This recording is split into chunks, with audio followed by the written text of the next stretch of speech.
There's a cult growing on Twitch, growing within the Elder Scrolls Online, headed up by a streamer known as Izziwinks, a cult founded on the principles of bread, friendship, and community. Today, we are going to talk to this streamer, talk about the bread cult, and just find out all about her journey to becoming the leader of this mysterious cult in ESO. Welcome, everybody, to Tavern Talks podcast. Today, we are joined by the fabulous content creator, Izziwinks. Izziwinks has been streaming since May of 2018, 3 years streaming on the platform.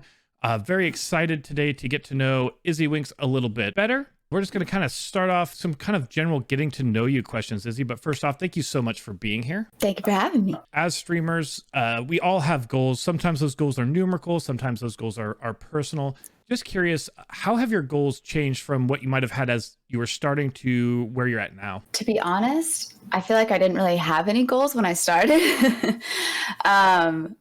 The goal was just to meet people and find people that I could play games with and talk to and hang out with. So in that sense, my goals haven't changed, but I'm trying to do more. I'm trying to be more entertaining now. That's just kind of a vibe, but yeah, I don't know. I don't have a whole lot of like numerical goals or, I don't ever think I'm going to be big and famous or anything like that, but just to have fun. How has your community kind of grown? How would you describe your community? Cult bread is what I call my community. I don't really know how I kind of know how it started, but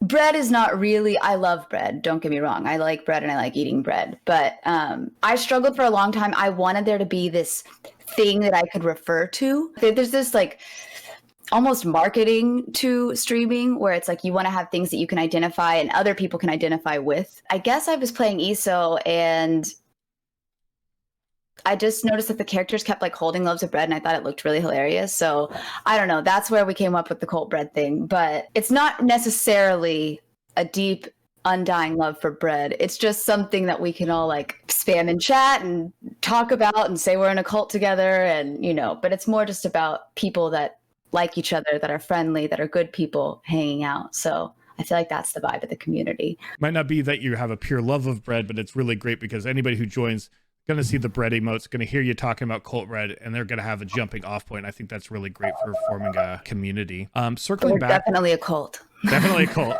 Definitely a cult. Strong cult vibes. Strong cult vibes. This is a very open-ended question deliberately, but how would you describe your style? If somebody asked you on the street, you're just having a conversation, you said, "Oh, I'm a streamer." And I said, "Oh, what's your style?" How would you describe that? Just trying to have fun. I probably shouldn't try to categorize it as chill because there's definitely a lot of screaming and a lot of panicking. I'm a very anxious person, and that sometimes carries over into me playing games. Yeah, I don't know. It's just, it's very positive.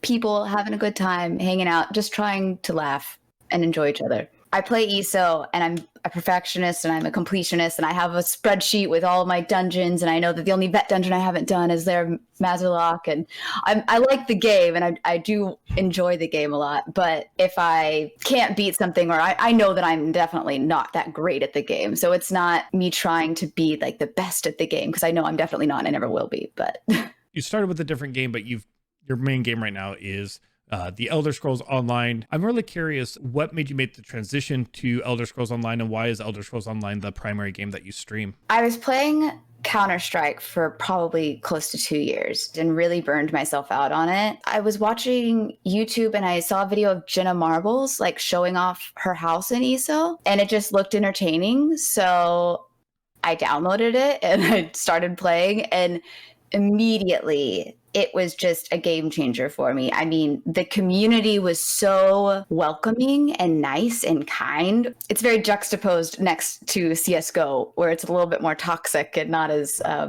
shouldn't say not as welcoming, but there's more toxicity over on that game. So it was just it was a breath of fresh air to play a game and just feel like everybody was so kind and welcoming. A game that allowed me to talk to people more and interact more. When I'm playing a first-person shooter, there's rounds and you have to focus on the game. So you can't like go back and forth to chat as much. So that was also just something that I immediately latched onto and was like, this is so much better for me. Is there a specific content you like to focus on when you stream ESO? So I definitely am more PvE. I like doing, dungeons and trials and stuff like that. Definitely big into the housing. I've made a church of bread, which has been hilarious to build over time. And it's nice to see it growing and coming up with new ideas of new weird bread statues and things to put in my house. So I don't know. I haven't done too much questing on stream. I definitely like playing it with people. I think the multiplayer aspect of it is something that I enjoy. So I haven't done a whole lot of solo content on the game. A lot of people use the hashtag ESO fam. The concept of ESO fam, what does that mean specifically to you when you hear those words? It may sound cheesy, but I for sure think about the ESO community as a second family. Like, I get so much out of just interacting with everyone in the ESO world. They're friends. They feel like family. I mean, I joke around that Camp is my brother. There's a weird family tree that's been growing. Like, I have like 4 children now. Somebody is a cousin, somebody's like an aunt twice removed. I don't know. I need to make a family tree one day, but it really does feel like a family sometimes because you spend so much time both on stream and off stream with these people playing this game. And it's harder to make friends when you get older. You know what I mean?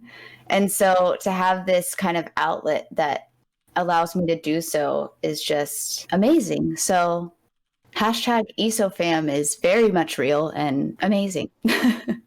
I'm just curious if you ever think about or worry about getting pigeonholed. I don't think pigeonholed would be the right word for it for me because, like I said, I did CSGO for 2 years.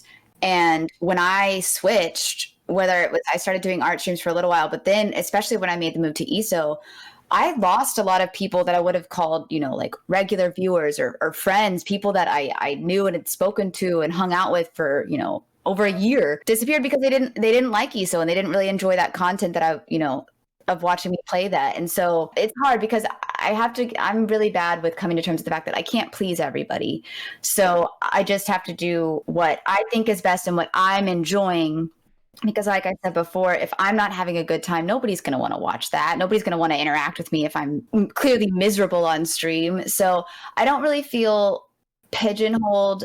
But there is some security when you find a game that you really like and you play it a lot and the community really likes it and everybody's having a good time and in every stream is that. It's easy to kind of feel a little burnt out or want to try other things. I think the way that I've done it, at least for now, for ESO, is I try to come up with things that I can do to make ESO more a little bit obscure and entertaining. So, I did a stream where I roleplay walked all across Tamriel, like from one coast to the other. I did a stream where I did an arena and every time I died, I put a t-shirt on. So by the end of it, I couldn't move. Like, I try to do things that are weird enough that they're mixing things up. Yes, I'm not playing a completely whole new game, but like I said, I'll do a just chatting stream every once in a while or an art stream or something like that. But I think for now, as long as I'm having a good time, I'm just going to keep doing it. And then if I feel burnt out, then, then maybe I'll try to seek out another game, but I just try to let it come naturally, I guess. Or, if I find something that's new and exciting and fun, then maybe I'll start throwing that in the mix. But for now, I'm just kind of taking it day by day. In addition to doing those weird things, are there any other things that you do to maybe stave off burnout, or is that not something you really like focus on other than just like making sure the content you're making in ESO is as fun as possible? That's probably something I'm bad at. Like, I probably should worry a little bit more about burnout than I do. I'm just living in a fantasy world where it's like, I'm always going to love ESO and I'll never burn out on it. So maybe I should be better about that, more realistic. But for now, I'm just trying to, I think, spice up ESO enough in the ways that I can to make it feel like I'm not just getting on every day and doing the exact same thing over and over and over. I try to do different things, whether it's a trial this day or a dungeon this day or role play walking across Tamriel or doing an entire stream as a cowboy playing ESO. I mean, I'm trying to do different things to keep it interesting and varied enough that I don't really feel that burnout right now. I don't feel it, but I would be naive to say that if I play ESO every single time I stream, I might get some burnout. But I think it's just important that every streamer is different, right? So you just kind of have to figure out what works best for you. I don't want to like force myself to start playing another game. I mean, I'll try out games on stream, but if it doesn't go well, I'm not going to push it. If I really just wish that I was playing ESO, then I'll go back and I'll play some ESO, and I'm not going to like beat myself up over it. It sounds like you're already doing a lot of finding ways to take the content and make it your own. Is there other things that you've done or that you want to talk about? Maybe talk a little bit more about the role play walk. I just like to hear about these kind of interesting takes that people are doing that are different within the ESO category, because we all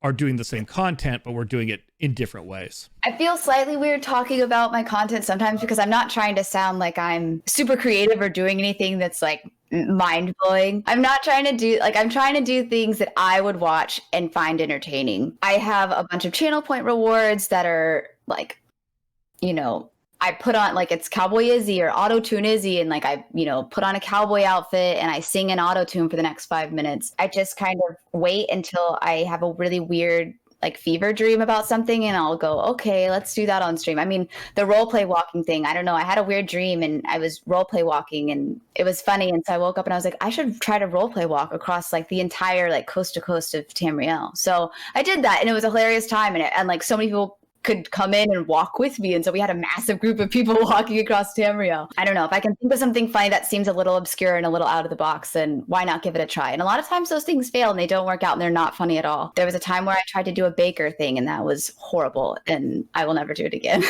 Take chances. Yeah, I was going to say taking chances is really important as a streamer because it's hard not to be influenced somewhat by numbers. The minute we're done with stream, we're confronted with a page of numbers, basically. How do you get through? Like, I just closed it. I can't look at that. That kind of answers the question. I'm just curious, like as a streamer, as somebody who's been doing this for years, how you mentally and emotionally kind of deal with the highs and the lows and the plateaus. If you have numbers that are at a certain point and then the next day they're a little bit lower, for me, I internalize it as like, did I do something wrong? Like, did I offend somebody?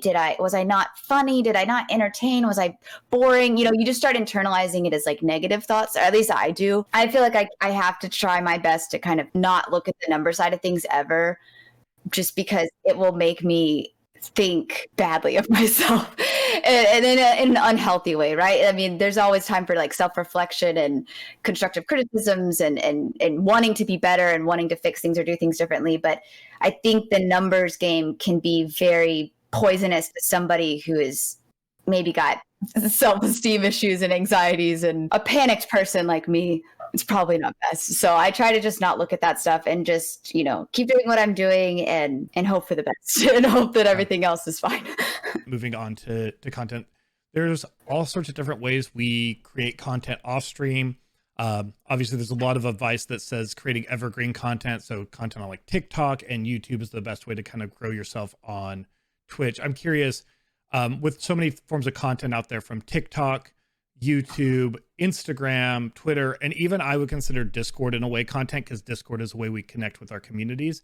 What sort of other content do you currently create? Currently, I really mostly just do Twitch. I'm pretty active in my Discord.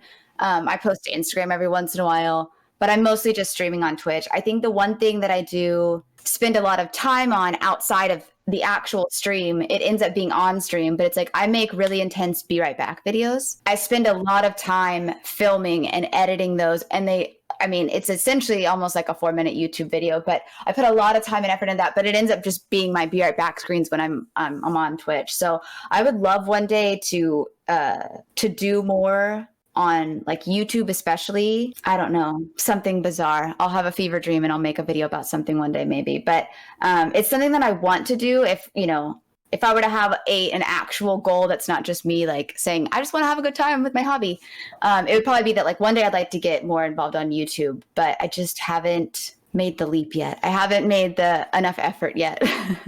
It's kind of hard when you work in a creative field or even have just a creative hobby to shut your brain off, if that makes sense, where you can be doing one thing, but it's kind of, at least for me, always preoccupies part of my mind. I don't know if you have the same thing mentally where you can't fully shut it off. Like my regular 8-to-5 job is not creative. Like there is no creative aspect to it, right? So it's just, like an office job. And so for me, the ability to have streaming allows me to to use that creative part of my brain that I feel like is always going on and I'm always thinking about it.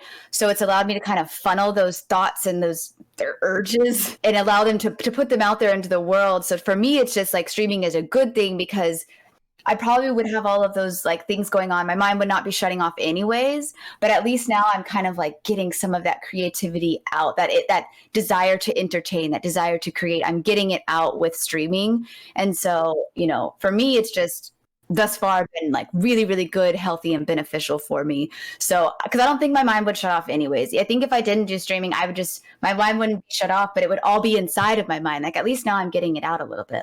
What is something you've learned or some advice that you'd have for somebody? Once you're done with the stream, whether it's recorded to Twitch or you record it while you're streaming or whatever it is, watch back your stream. And if it's not something you would want to watch, why would anybody else want to? You know what I mean? Like, I feel like I've gotten a lot of benefit out of watching back streams and realizing like, hey, this was good, this was bad, this was fun, this was not, it was weird that you did that or said that, this was nice of you. You know, like, I feel like watching back your streams is a good way to like reflect on yourself and look at the content that you're making and realize like what actually, because it's different. Like when you're doing it, you almost can go into like a tunnel vision phase where you're just streaming, you know, like you forget what it actually ends up like looking like or seeming like to other people. So I feel like maybe that would be my bit of advice is just, if, you know, watch back your streams, and if there's something that you feel like is not working or just doesn't fit you, then like that's a good way to kind of like see it and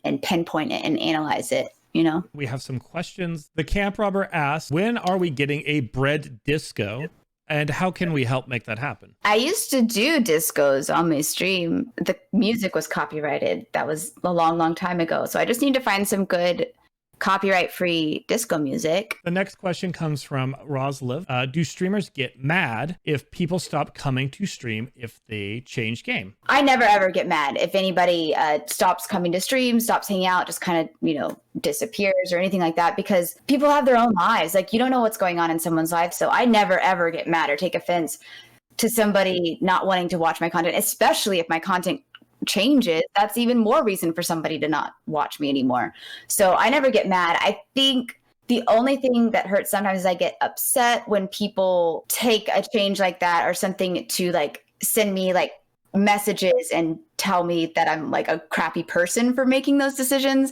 That can be hurtful, and that's sometimes hard to not take personally and sad and feel like you've done some big horrible thing that's wrong, because people can be really hurtful with their words. But yeah, I've definitely never feel mad at anybody for disappearing or whatever. I'm just thankful for the times that we do have. One Small Flower asked, tell us about your neon sign and about making your own emotes. I wanted to get a neon sign for the background that had my name on it, but obviously, like, if you look into online, like paying somebody to make one, it would be like hundreds of dollars, and I was like, absolutely not. So I bought the LED strip lighting and like used an old car charger, like with a negative and positive wire, and I just soldered it together. Probably breathed in a whole lot of bad fumes, so I didn't do it the right way. I'm proud with how it turned out. It's all right. It's not, don't look at it close. It looks horrible up close, but from far away, I'm proud of it. I like all of the creative aspects of stream, whether that's decorations, emotes, you know, curating my own playlist that plays in the background, the Be Right Back screens, like all of that to me is creative and fun, and I enjoy it. So that's kind of why I've always been in charge of it, and I haven't like sourced that stuff out. And then Camp also says, do you know how much Colt Bread loves you? It's this